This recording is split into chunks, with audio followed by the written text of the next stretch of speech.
So in this video, what I want to discuss is the concept of the male breadwinner and to what extent men are kind of dropping out the workforce and looking at different avenues of pursuing their financial freedom from the system, which is kind of rigged against them.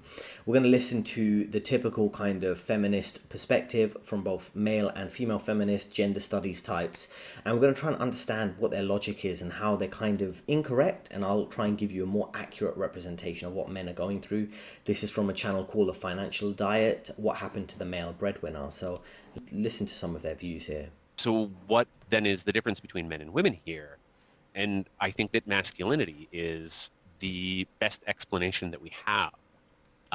That privileging of stoicism, silence, an aversion to sharing feelings, desire to not burden other people with your problems. These are all celebrated within a culture of masculinity and toxic masculinity, especially. So I think the first would be a key tenet of traditional or toxic masculinity, however we want to call it, is emotional restraint. So I think men are often socialized to hide their vulnerabilities and avoid showing emotions, which I think can prevent them from seeking emotional support. I think vulnerability is a very important component to developing meaningful relationships and connections with others. And so in some ways, if men are completely suppressing those parts of themselves, I think it becomes really challenging for them to connect in real ways with peers, partners, families, right? So I think what we see then is, this emotional suppression can directly block men from actually forming meaningful relationships with other men. So typically, you look at these experts, these quite well-paid experts, typically, they might have done a master's or a PhD, and then they want to lecture men, gaslight men, blame men for how rigged this society is against them, right? And I always think about, the system has really put a system that the educational, academia, government, media, NGOs, billionaires, they've put so much time and effort into investing into this type of narrative, these type of people, to really lecture you and blame men, like I say, for the rigged society, saying that men who have emotional control, stoicism is a bad thing. If men were as emotional as women, you can imagine how the world would be. Men having emotional restraint, control, being calm and strategic through very difficult circumstances is really what keeps the society operating. Otherwise, you would see kind of rampant change all the time. You'd see all type of dysfunction based on people's irrational emotions, right? And then she's equating traditional masculinity or traditional gender roles to being quite toxic. And if you really think about these cultures, Greek culture, Greek, Roman, Greek, ancient Rome, ancient any culture really, all these great empires, in London, so I'm talking about, maybe the British Empire, things like this. I'm not saying they were perfect, but a lot of those were driven by very strategic, patriarchal societies, if you want to use that term. And those systems operated a lot better. You had a lot more higher quality living standards, higher quality architecture and culture. So all these aspects of things being traditional as being toxic is kind of a misrepresentation. You really look at how this society is in decline. The West is on the verge of collapse, essentially, because it subverted all the things that were good and right, whether it's masculine strength and stoicism or feminine beauty standards, just men being men and women being women, just the basics that build a healthy society, right?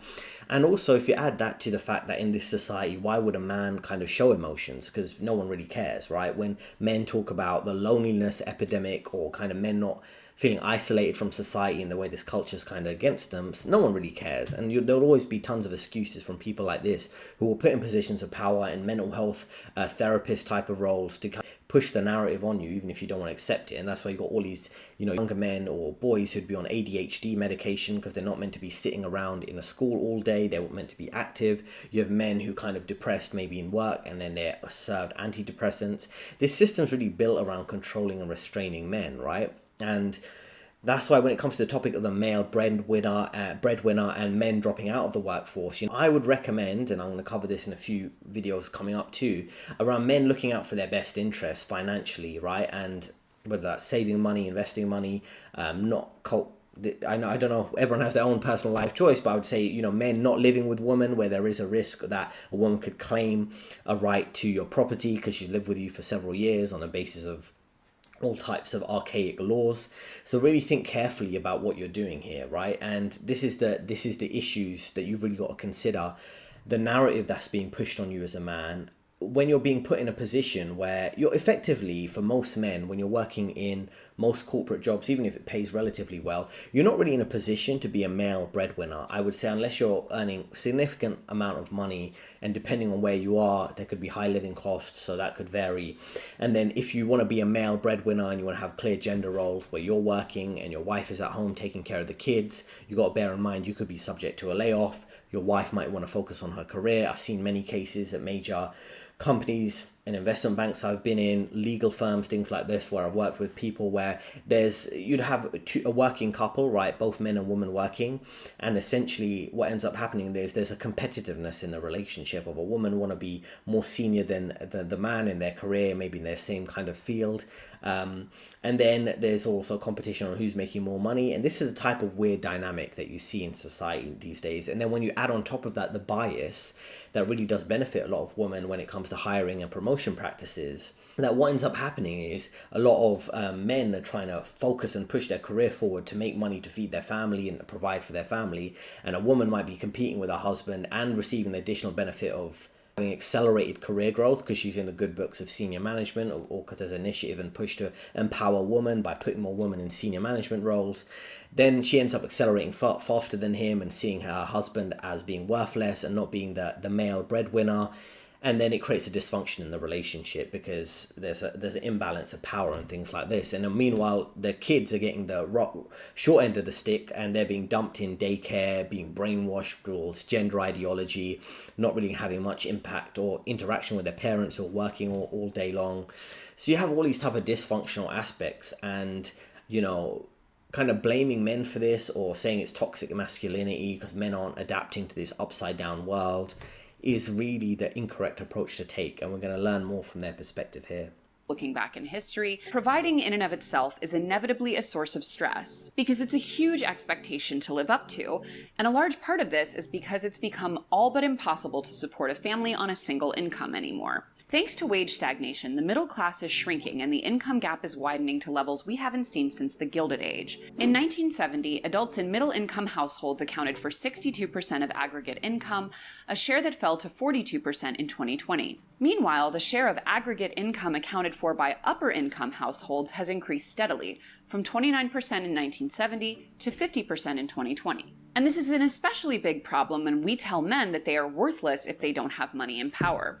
So, firstly, I want to talk about how men being a provider or protector of women or their family is just a traditional role. It comes natural and normal to men. Yeah, there's a pressure involved in that, but men, through evolutionary psychology, you can look into that. Men have kind of uniquely adapted to that. The same way women are uniquely adapted to raising young children, to having certain level of emotional support as a wife or as a girlfriend, like childbearing, community type of caring, things like that.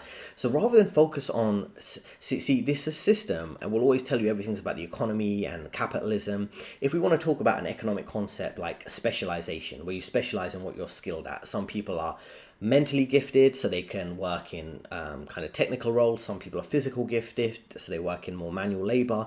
And the same way men and women are gifted in certain ways. And rather than having complementary dynamics, men focusing on being a breadwinner or a provider and protector, and a woman focusing on being caring or nurturing in the sense of a family and a community, these have been turned upside down on their head. And really both men and women are being pushed to work, and it's forcing the gender roles and the gender dynamics to change. Men are being demanded that they need to be more emotional like women, and women have to be more aggressive and assertive like men.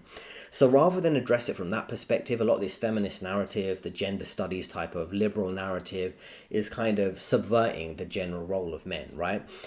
And then it leads to quite stress, like I say, in the relationship. There's a concept called the double income trap, where both men and women are working, but they still have to have high living costs, high childcare costs, and things like this. So it leads to wage stagnation when you have both men and women in the workplace. You have double the supply of labor as women have entered the workforce throughout the last few decades, and men effectively making less money, right? So because the overall labor is worth less because the supply is doubled.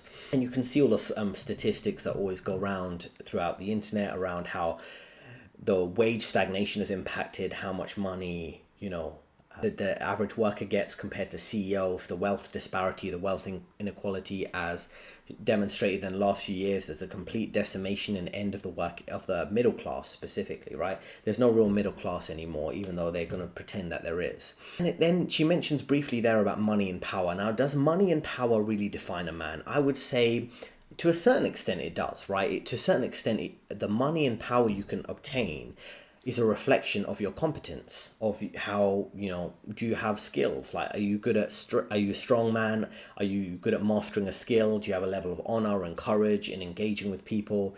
But this is typically how the societal code used to operate, right? Because when you have a patriarchal society, if you want to use that term, or traditional society, men are valued on the skills that they can offer to the marketplace, right? And of course, it's not perfect. There's always going to be an element of favoritism, nepotism, and networking, maybe a specific group of people who maybe get favorable treatment. But that's how you'd add value to the society, and then you'd make money and have a level of power depending on that, right? Even if you're a skilled craftsman, maybe you're not the richest person in the world, but you're highly valued maybe in your local community or economy for being skilled at that particular craft.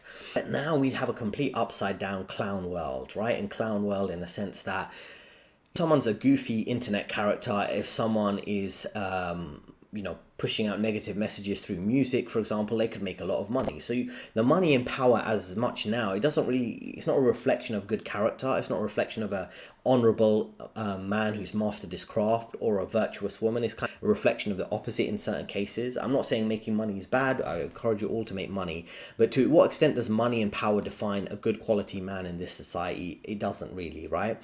So maybe in the past it did, but not so much now, where men are less providers and protectors in society, right?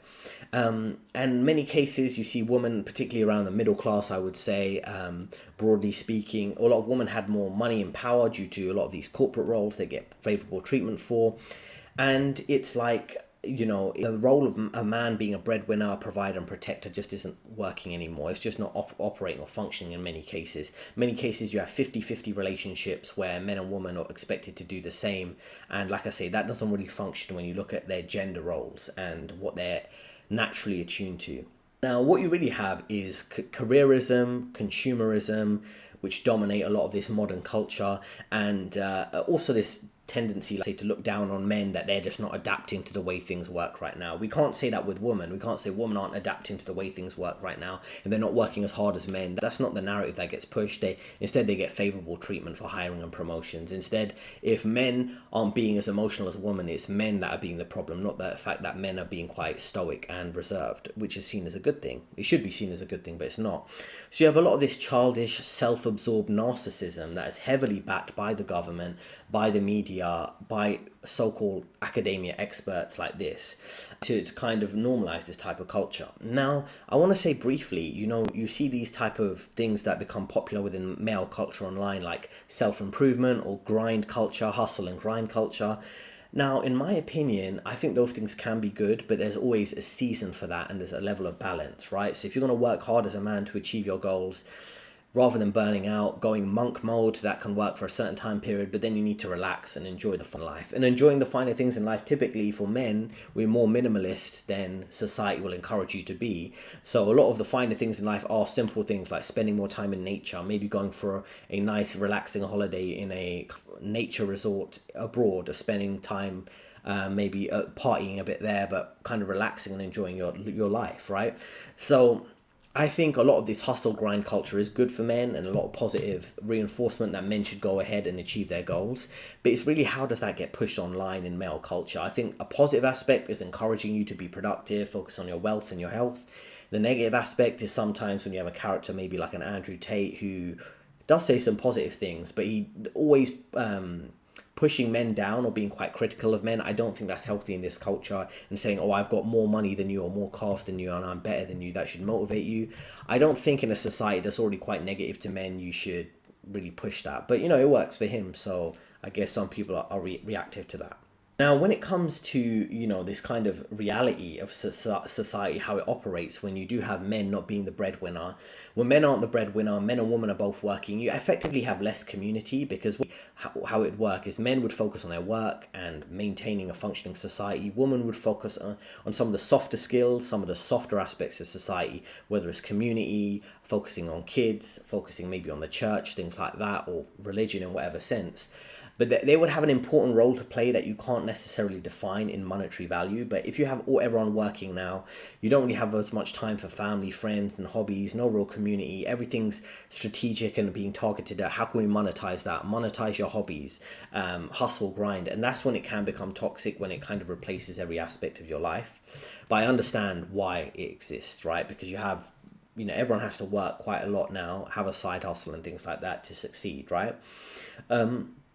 And another thing to look out for is that if you're a man and you're trying to be a breadwinner within your family, you can also get a lot of judgment and hate from others that, oh, you're working too hard, you need to relax and have fun more. You also have people who really hate for whatever reason. There's lots of crabs in the bucket, tall poppy syndrome, things like that, where people hate if you have a lot of personal drive. And I've seen that personally from maybe co-workers or friends, things like that. Everything's about giving more obstacles from men to actually become the breadwinner or to become successful, right? Oh, you've got to work twice as hard as a woman to kind of get into the same role because the hiring and promotion benefits.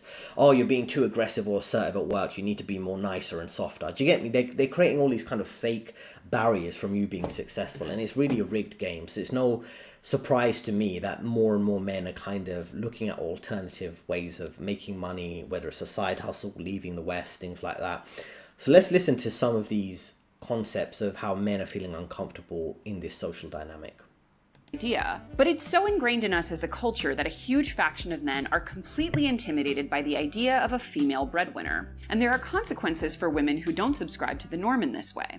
According to a University of Chicago study, opposite-sex marriages where the man is not the provider are 50% more likely to end in divorce. One study published in the Journal of Marriage and Family even found a link between men's stress at midlife and being financially dependent on a female breadwinner by measuring allostatic load, a physiological marker of chronic exposure to stress, compared to household income by spouse. Interestingly, being economically dependent was not itself a marker of stress at midlife, but rather men's ideological beliefs. Quote, we found that economic dependency was associated with higher allostatic load for men who espoused more traditional gender ideology.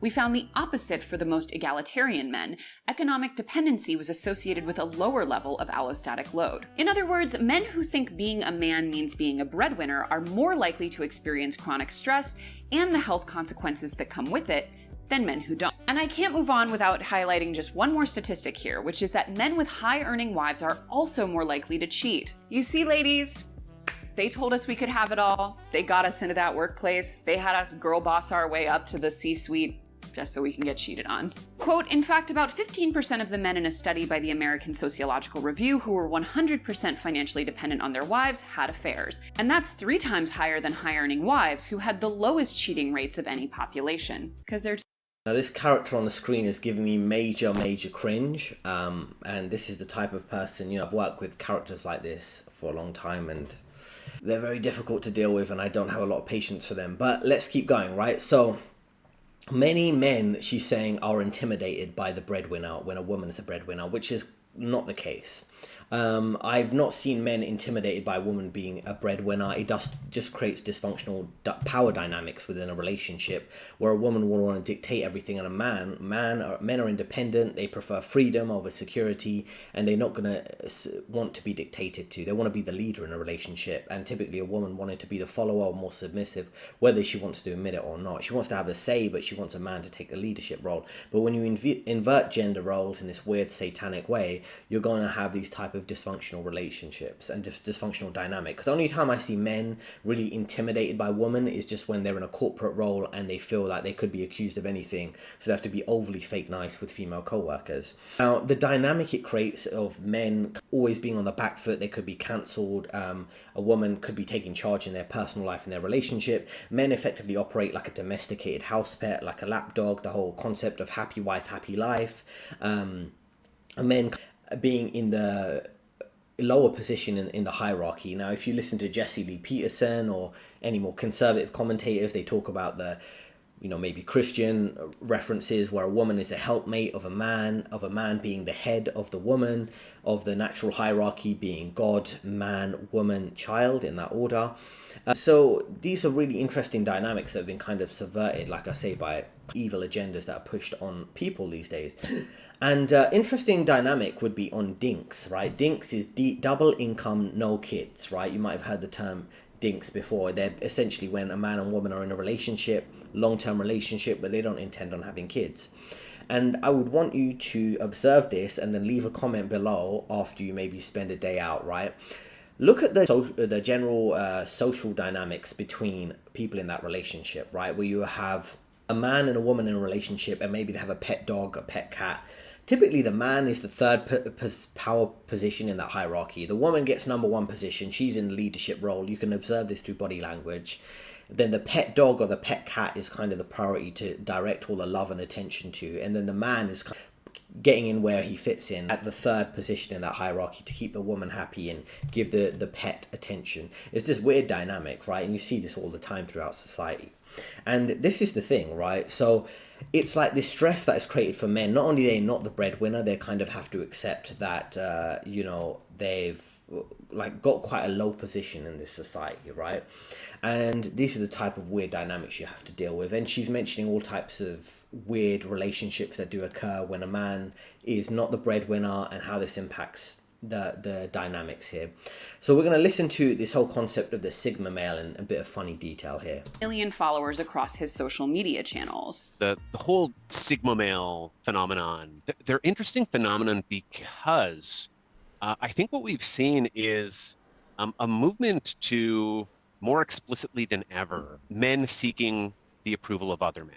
So many of them seem to have simply convinced themselves that these ostentatious displays of wealth, what would otherwise look like clearly antisocial behavior, looks maxing, all of these things that are pushed in this subculture are very much appealing to what other men say is value, trying to impress other men, win the approval and the applause of other men, with very little thought given to, is this also appealing to women? If I am lonely and single and ostensibly I don't want to be, at least, when these men talk about things like male loneliness, it appears that they believe it is bad, then one would have to assume that they are looking to find a partner. And yet at no point are they asking women, what is it that you look for in a man? They are seeking almost exclusively the opinions of other men who, in this wonderful twisted feedback loop, at no point does anyone seem to seek the advice of women. I think now, firstly, he's talking about Sigma males, right? Sigma males is kind of an interesting concept. People make fun of it online.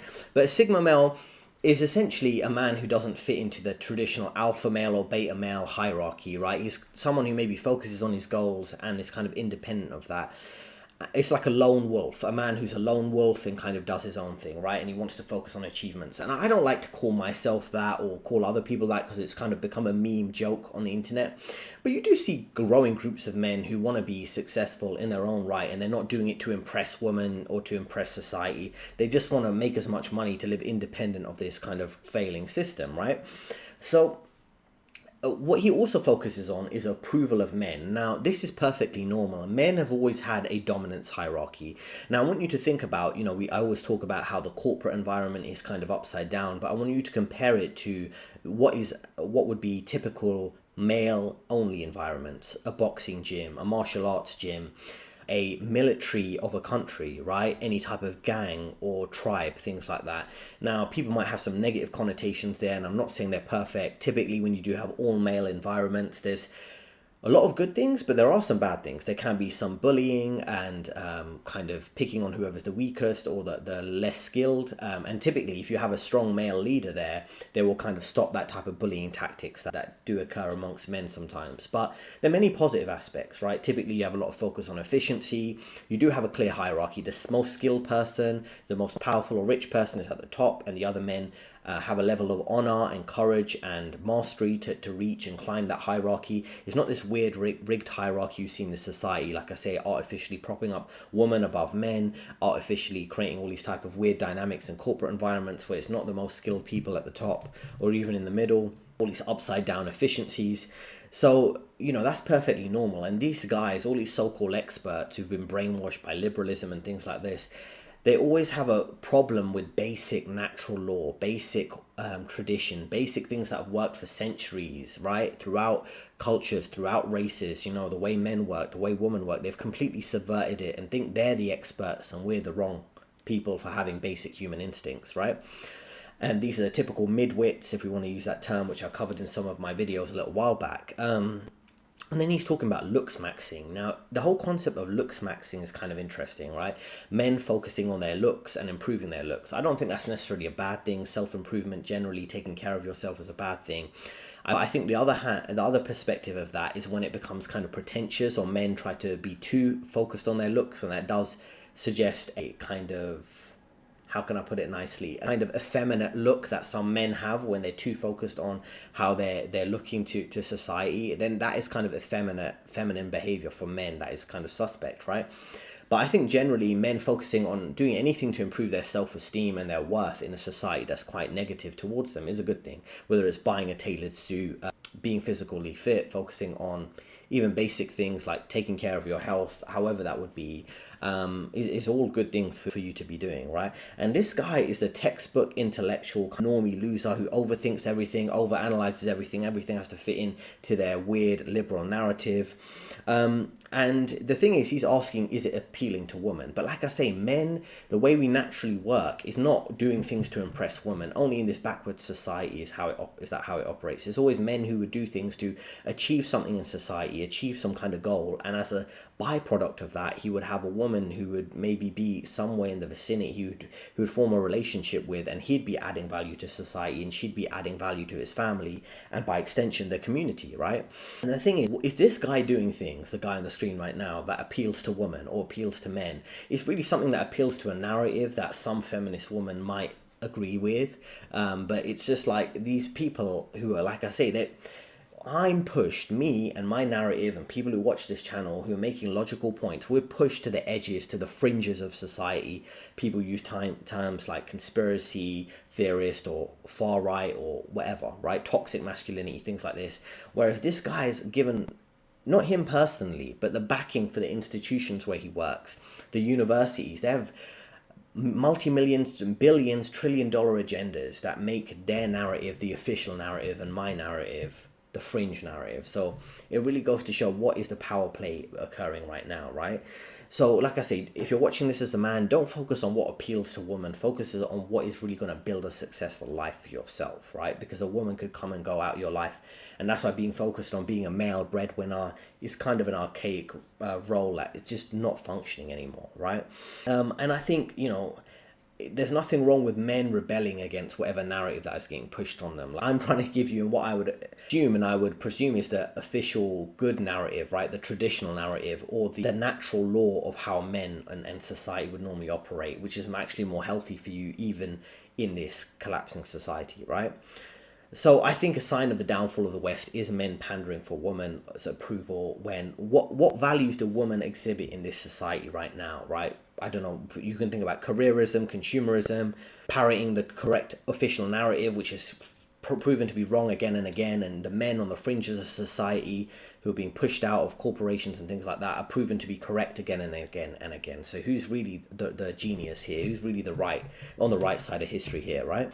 Now, society functions much better, as I say, when you have a patriarchal, competency, meritocratic-based society, and we're going to continue to listen to some of their talking points here. Different side of the same coin. Either you work so much that your loved ones suffer from your absence, or you find a way to work very little by taking advantage of underpaid employees who aren't in a place to demand more. In both scenarios, your success and your ability to overcome an economy where wages have not even been remotely in line with the cost of living and inflation, the solutions are entirely individualistic, and they're either exploiting yourself or exploiting someone else. You can deep dive into the content of basically literally any hustle/work/income hacking bro, and you will find essentially nothing that speaks to the actual policy problems that have led to this circumstance. The fact that, for example, we're at historical lows of union membership, something that used to be almost entirely populated by male workers and guaranteed, among other things, more competitive wages, time off, healthcare, retirements, pensions, etc., that doesn't make it into the conversation. But working extreme hours or outsourcing your entire life to the global south frequently does. In both scenarios, though, your success is ultimately at someone's expense. And this little clip, she's being quite critical of men who pursue all type of answers to solve their issues right now in society. Some men moving abroad, and running their own business online, having some virtual assistant freelancers, maybe from locations there's lower cost like the Philippines and things like that, having some form of self-employment. And what she's saying is, oh, these guys who are pursuing these alternative solutions, they're essentially doing something that's not good, right? They're not focusing on a solution that helps everyone, policy problems, solving the government issues, more union membership. It's really too late. If you're a man living in this society how it currently is, focusing on these big grand solutions is a waste of your time. Leave it to the so-called billionaire experts like the Elon Musks, the Vivek Ramaswamis, the Trumps. Let them deal with the bigger issues. These guys are billionaires. They're not giving you a multi-millionaire salary to go and work for them to fix the government approach to trade unions and labor unions. Then no one's giving you a handout, right? If she wants to do it, she's probably getting paid quite a lot of money from her, maybe her own business, or from being an official university lecturer, which are typically the type of jobs these get in academia. She's living a comfortable life. So no one's really looking out for the best interest of the men in society, right? So it's too late to waste your life on group solutions. That's why through my career advice and through helping men individually, I'm looking for individual solutions to help you. Don't worry about what the group is going to do. They're not going to run and save you. Trump is not, like I say, going to run and save you and give you $1 million tomorrow, right? This society's fundamentally failed. It's going in the wrong direction, and the only factor that can change it is how quickly it heads in the wrong direction. You know, we're going to have a global conflict next year or the next 5 years or next 10 years. Somewhere down the line it's going to come, right? Is the currency going to crash and deal with hyperinflation at a fast rate or a slow rate? And the best you can hope for from a political solution is that it'd be a slow rate, that the job stability would last for a slightly longer time period than the inevitable when it does crash, right? And there's mass unemployment, things like that, right? So politics have failed, feminism and liberal culture has failed men. So men are kind of running out of time. So that's why you should look out for those individual solutions, whether it's setting up your own thing, rapidly climbing the corporate ladder so you can save and invest at aggressive rates. And this is the thing, when men find solutions, personal solutions, we have women and other aspects of society that will whinge, right? You maybe have older, not just women who would complain about men finding solutions, maybe older demographics of boomers and things like that. Oh, these men, they're taking too many risks. They don't know what they're doing with these crypto scams. They're being too brash and they're not thinking through things carefully. You have to make some rash decisions, live life on the edge and take risks. And that's how men are typically successful, right? And the thing is, society, in this case, and in so many cases, it wants to demonize and emasculate men, but also it wants men, if they find a solution, to share all the benefits with everyone else. They want them to privatize the risks on themselves, making massive risky decisions to pursue their maybe business or their career, but then when they have benefits, the benefits, and they socialize the benefits, which means that a man becomes a billionaire from maybe innovation. Now he used to give handouts to the woman. It's not fair. There's gender equality. Other demographics want handouts too. So it's like you don't want to take the risks other demographics in society that men are taking, because men have kind of been pushed out of society, and then they don't like it when we have success and we don't benefit everyone else, right? It's just the typical narrative you have to deal with that becomes quite ridiculous when you are in this society. So let's continue with the next clip. And when we look at men's mental health, these same themes are some of the most frequently cited when it comes to the crises of loneliness, isolation, and lack of emotional connection. The material and economic conditions around American men continue to worsen, and our message to them becomes more and more one of, actually, it's a good thing that you're increasingly overworked and underpaid, unable to support a family, and through a total decimation of third spaces are forming fewer and fewer healthy connections. Those challenges are actually just a chance for you to prove your stoic manliness. Men's mental health issues are going undiagnosed, probably due to like the stigma associated with getting help and then the perceived, weakness that would come from like those, again, what we've been talking about, right? That toxic masculinity. I think in a lot of ways, these narrow forms of masculinity that men are still being socialized into, they just don't leave much room for men to acknowledge, access, or even understand their feelings. So it makes it so they're unlikely to seek help, both based on expectations of male toughness and stigma, like I had just mentioned. I also think, to go back to the previous point, I think as human beings, we're hardwired for connection. And so we're not really meant to live alone. We're actually meant to be social beings. And so if you are living with these narrow forms of masculinity and you are experiencing loneliness, I think that can have really lasting and damaging effects on a person's health, mental health, and health overall. And so that would go for men and women. But what we're seeing is that these trends of prevalence of mental health and health issues are actually happening among men, and they're not really getting that help that they need. It might suggest that personal shortcomings are solely due to like a lack of discipline or resilience, really overlooking systemic factors or mental health conditions that actually require different approaches. So I think that can be pretty problematic. I think oftentimes we see like stoicism as advocating for emotional control, but I think that can actually feed this loop of promoting emotional suppression, which is actually unhealthy. What is healthy is emotional expression, and so can obviously lead men to feel kind of pressure to hide or ignore their emotions, which again perpetuates these toxic and narrow views of kind of masculinity, which I think feeds into my next point. Is just like it emphasizes these masculine virtues that are patriarchal and problematic in many ways, and again reinforce these ideas that by valuing traits like stoicism and emotional stoicism that are inherently masculine, you're automatically kind of devaluing vulnerability and empathy. So it really does perpetuate these like rigid gender norms. So as you can see, right, when society's dysfunctioning and they're not looking for women to take accountability, it's really about blaming men. And I do agree that there is a certain truth where the society's collapsing and there is a narrative that gets pushed. Oh, this is your opportunity as a man to kind of save society and be super effective and be more of a social butterfly. You should go out there and put yourself out there, and then you should work harder even though you're getting underpaid. And it's kind of like, and then you should have a big family. It's kind of like, society's pushing and pulling men in too many different directions, when I think you should just have one pure direction, and that's looking out for your best interest.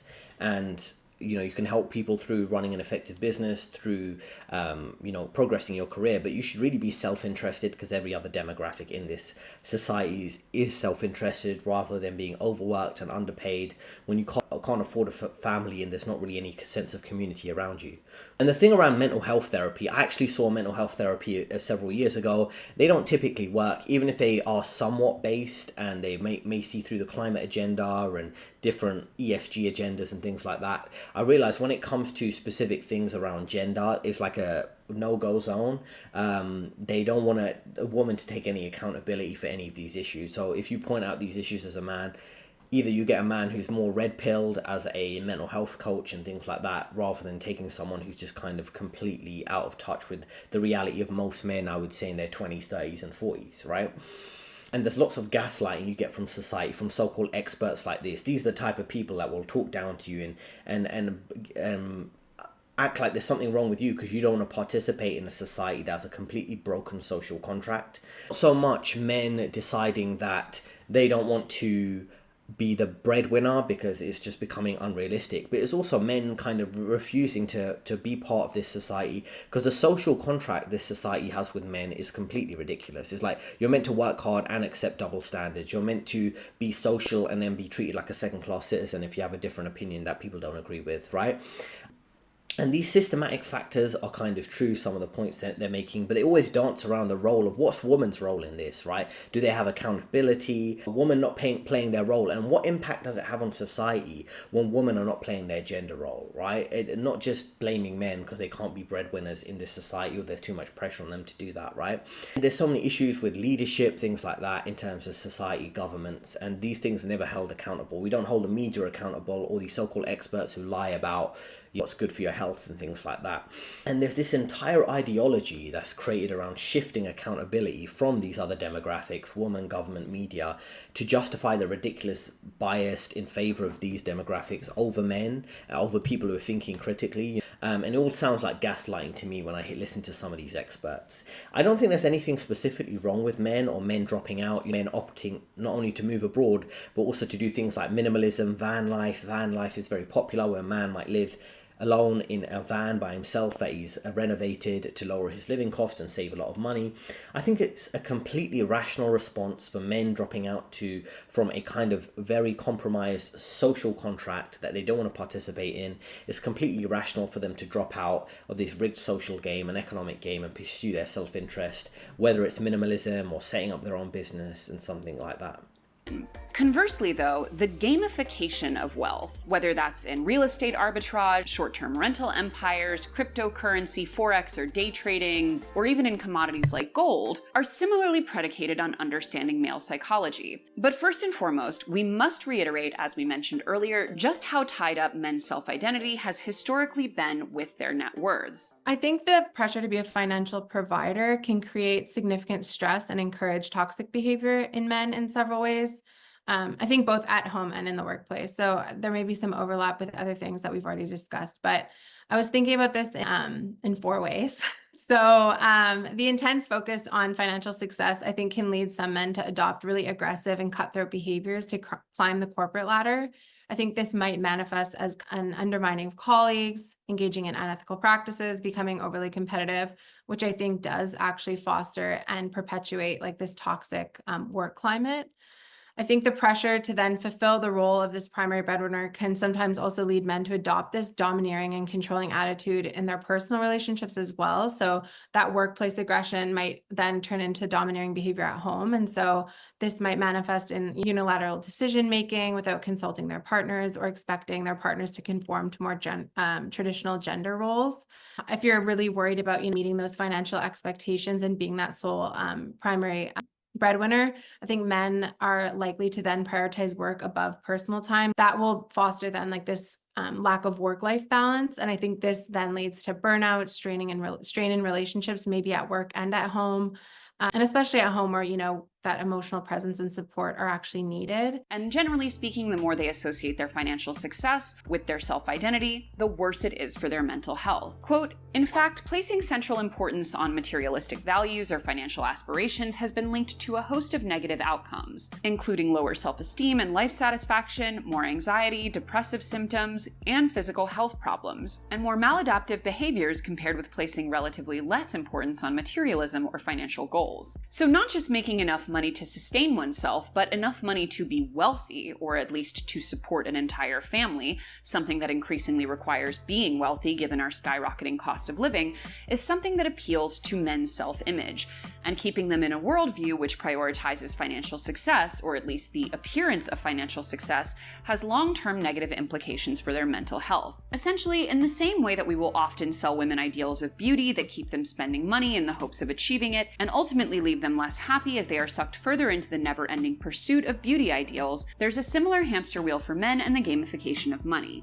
Just like MLMs, though, we have ample evidence that these get-rich-quick schemes that are consistently marketed to men are, at best, likely to not move the needle, and at worst, likely to destroy your finances. For example, crypto has been nothing short of a disaster for its average buyer, with around 80% of Bitcoin investors, and I use that term loosely, having lost money, according to one study. For short-term rental empires, the market is highly unpredictable, and the risk of being over-leveraged and carrying the mortgage on numerous properties you cannot consistently rent out is extremely high. Day trading, or really any kind of individual stock trading, has been consistently demonstrated to yield lower returns than simply investing in broadly diversified funds and not touching them for the longest time possible. And I could go on at length about the other schemes marketed to men to help them build wealth in the shortest time span possible, or by somehow outsmarting the system, another framing designed to appeal to men's self-identity, but I think we get the point.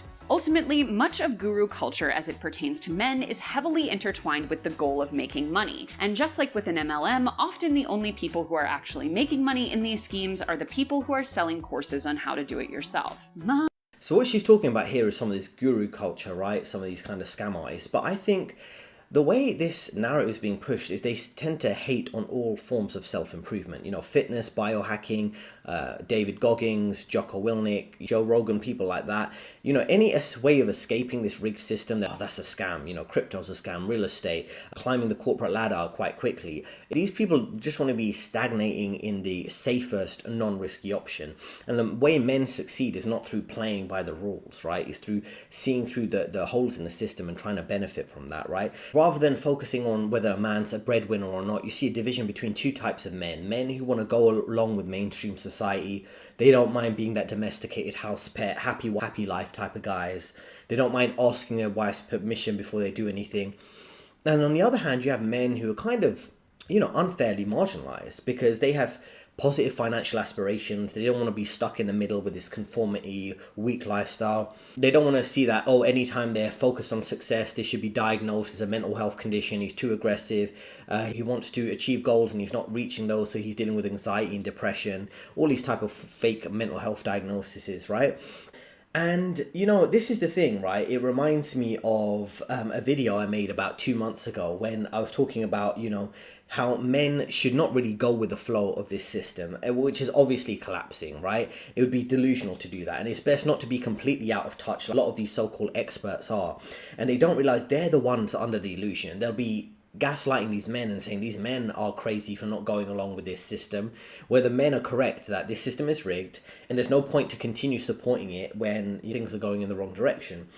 And that's the thing, right? Like I say, risk taking is really a unique character trait of many men who are, like I say, working age, military age men. These other demographics, the older men, the woman, things like this, they're risk averse. They're not going to take those risks. Major corporations would also be included in that. They're not the type of men who would take risks. Major corporations, they have to protect their reputation. Women want stability and security over risk taking and freedom. Older people in general, men or women, would prefer more safety and security. But the real groundbreaking innovation, business innovation, life-changing decisions do come from working age, military age men taking those risks and not being so consumed, like I say, with playing the breadwinner role that just isn't working for them anymore, right? And propping up this failing system. And that's why it's kind of important, right? Say to each other, men are faceable to reckoning. And that's why it's kind of important for men to realize that this system will label you, if you outsmart the system, as a scam artist. Or you found a way of making money through crypto, you're a scam artist. You make money online, you're a scam artist. You quickly climbed the corporate ladder and saved and invested and retired early, you're a scam artist. This system doesn't get it. If you're smart, obviously you want to outsmart the system and this ridiculous situation we're in. So let's listen to her perspective on this. The message to men is clear. Don't change the system, just start getting better at the system, start winning at the system, become one of the rulers of the system. And in order to keep a population complacent about things like radically growing inequality, diminishing life expectancy, stagnant wages, a total erosion of things like retirement funds or healthcare systems, you have to convince them that they might one day be part of the winning class, and that the winning class are what they should ultimately be aspiring to. Which brings So that's a little clip there, right? But what is she trying to say? Essentially, she just doesn't want to accept that any man who's outsmarting the system rather than trying to fix the system is a problem. It's not my problem to fix the system. Like I say, leave that up to Trump, Elon, Vivek, whichever politician, Tulsi Gabbard, whoever, right? I don't really care. Let them fix the system. All these people are multi-millionaires. They're living comfortable lives. Even if the system collapsed tomorrow, them and their family and their extended family and friends will all be okay, right? So why is there expectation for men to fix the system, right? Or to participate in fixing the system? Why don't these women, strong, brave, courageous, hashtag girl power, hashtag girl boss, hashtag me too, hashtag believe all women, why don't they go and, you know, take that opportunity and save Western civilization from its impending doom, right? It's not my duty, and if you're watching this channel, it's not your duty. Your only duty and commitment is to yourself. Society has already kicked you to the curb. You should look out for your best interests. Photos don't lie. For example, Elon Musk, founder of multiple household name tech companies and father of I can't keep track of how many but dad to none, is the perfect example of a real man by these standards, dedicating his life to work first and foremost and exploiting a specific market only for personal gain. He founded Tesla, arguably the foremost manufacturer of electric vehicles with the most confusing door handles, leading one to believe he may actually care about climate change and the future of the environment. Though we're not even going to get into this now, but the environmental benefits of an expanded rail network would massively outweigh a widespread shift to electronic vehicles. But let's put that aside. And yet his recent pledge to personally donate $45 million a month to the Trump campaign super PAC, a campaign that wants to shatter what little strides we've made in an effort to combat climate change, shocked absolutely no one. Musk isn't in the EV game for the world's benefit, he's in it for his own. And men who are told that you're only out for yourself in this world absolutely eat that shit up. And so, first, kind of funny, she's hating on Elon, hating on innovation. And the thing is, she's critical of men who are self-interested. But all the narrative that women have been directed at them, right, through the media, through corporations, is always that they need to be more self-interested. So when I speak with you, I'm always telling you to be more self-interested. Think about the girl boss, girl power narrative, all the feminist narratives that they get through corporations, female empowerment. You never hear any of the equivalent of these for men. Women are encouraged to be so self-interested, and they just can't stand it when other demographics are like that, right? And just to add, you think about this midwit type of personality. They're always relying on statistics rather than common sense. They can't just, understand things at like an instinctual level, which men typically do when we analyze systems and power structures. Of course, Elon has a electric vehicle company, of course, to make profit. If you run a company, you're doing it partly for self-interest, right? And if women have great intuition, it would be great for them to put that to use. And like I say, to solve some of these things rather than complaining about men not participating in the solutions. Like, the real question should be for these type of personalities, what are you doing personally to fix these so-called big issues you're seeing? It is a female narrator, these gender studies, male experts that we saw earlier. Are they going to form labor unions? What are they doing? They're just whinging about things and writing books and getting paid through this academia industrial complex. If you want to talk about prison and military industrial complexes, there's an academia industrial complex where they can push these narratives, and then major corporations where you work will pay them, tens of thousands of dollars for a one-day training exercise where you have to learn about female empowerment or how men are toxic. And these guys are getting paid for pushing narratives that are completely fake and then blaming you for no reason. These systemic problems. If you break it down, you will see that conservatism at its core preys on men believing that they will one day be part of this privileged class. The truth is, most men in America are not rich. In fact, statistically, most men in America can't support a family of 4 on their income. They have much less in common with a wealthy podcaster or best-selling author or billionaire politician or CEO than they do with a woman who happens to also be middle or working class. I think the answer to the question, why are young men more likely to be politically conservative than young women, is that conservatism, not even necessarily as a political ideology, but just as a philosophy, means preserving the structure as it exists today, if not restoring those that we used to find value in the past. And so many of those are patriarchal. Looking at something like medical regulations, anti-abortion legislation, where still the majority of politicians, judges, doctors who are involved in the decision-making processes there tend to be men. So we're talking about, in a very basic sense, men having power over women's bodies, over women's choices. And so the conservatism of men, even if we just look at this as a very simple question of self-interest, it makes sense that women would be operating in their own self-interest and move toward left-wing politics and liberalism that increases their freedoms, that gives them more power over their bodies and their choices, and that men, seeing that they are losing those powers, may then be drawn to politics and policies that help them hold on to it. And I would say, to get a little less granular, a little less focused on things like legislation. Conservatism also tends to celebrate those values and attitudes that we associate with masculinity, things like strength, stoicism, competition, and devalue those values and attitudes that we code as feminine, associate with women. So empathy, social justice, equity.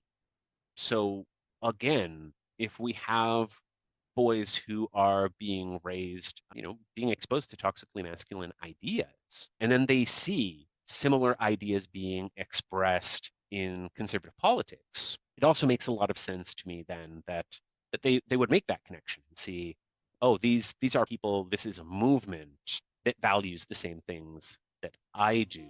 So that's the final clip there, right? So what can we learn from this so-called expert? So most men, they support an aspirational culture, and something you just don't find in the West with these type of socialist high tax policies. You don't see an aspirational culture. You see a lot of like I say, brainwashed liberal or feminist type of ideology, pandering to the weak. Everything's about equality and not, prioritizing the strongest, the smartest, the best, right? And the thing is, what he's trying to say is that, women are right when they pursue their self-interest and look for leftist values. But when men do the same, it's toxic. It's because they just don't want to understand the world's changing and there's something wrong with them. And that's when that can lead to serious issues when these academia experts fall into mental health type of roles, and then all of a sudden you're a man, and because you're maybe a boy and you want to be more physically active, then you need an ADHD medication because you don't want to sit at a desk all day. Or you're a man and you're in a corporate environment where you're constantly getting negative feedback, and then you need an antidepressant because there's something wrong with you. It's not something wrong with society. And that's why you got to be careful. This whole establishment really is not positioned to benefit you. So like I say, I think as a man you should look out for your self-interest. In cases where the right wing is supporting that, you should support them, but always think about your self-interest. For example, the right wing, and there's been a few debates online about tradcons, and a lot of these traditional conservative guys want men to play their role and be the male breadwinner, but they don't have any real expectation of women, or they say, oh, men have to focus on being the breadwinner and then women will correct themselves after men fix themselves. And it's like, that's not really how things are going to work. Men have been doing the right thing for many years or many decades, but that's always being suppressed or undermined, right? So when the right wing is not supporting your agenda with these tradcons or tradcucks, however you want to call them, then you should not support that. You should look out for who's going to benefit your interest. Maybe it's moving to a country with lower tax, things like that. So I think, he's got a fair point here around conservatives celebrating male values, whether it's strength, stoicism, competition. These aren't bad things. And rather than society operating in a healthy way under natural law, where you combine maybe a man's stoicism and a woman's emotion to build a healthy family and a healthy community, where there's a combination of those two in a nation's culture, this system has been deliberately subverted to pit those two against each other, having competitive energy between the male and female energy rather than complementary energy. And that's why one of the many reasons you see the decline of the West. So there's a video here that I've been commenting on, what happened to the male breadwinner from Financial Diet, if you want to check it out later for a bit more context there. I've worked in the financial industry for over a decade at Goldman and Morgan Stanley and many other companies in sales and trading and other finance roles. I offer career advice. There's a link in the description if you want to talk with me about your career dilemmas that you might be dealing with.